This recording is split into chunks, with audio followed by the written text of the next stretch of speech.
Тая причина отидах да заподих кучка там.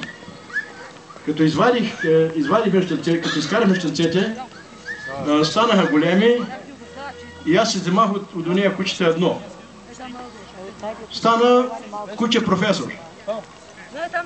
И он е Минчо, овчаря, който беше там, идва при мен и ми вика, бе, дай си ми вика това куче.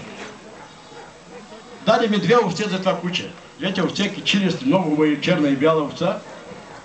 И това куче, като се изяват с брат негов от същото хотило, и не мечки, ами 300 мечки да има, не могат да наближат овцете. Такива кучета станаха двете. Да, ама то Минчо фащата, пак негов приятел от град Съединение, Пловдивско, почва да му се моли, бе дай ми едното, и той му дава едното от тия двете кучета, които пазят безпогрешно. Като му дава едното, другото вика, от тук нататък си паси овцете. Не ще ни да лая, не ще ни да пази, не ще нищо.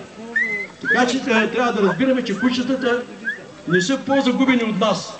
Те добре разбират какво трябва да изпълняват, какво трябва да правят, с кого трябва да го правят. Затова ви разправям този случай, така действително случка е това. Да.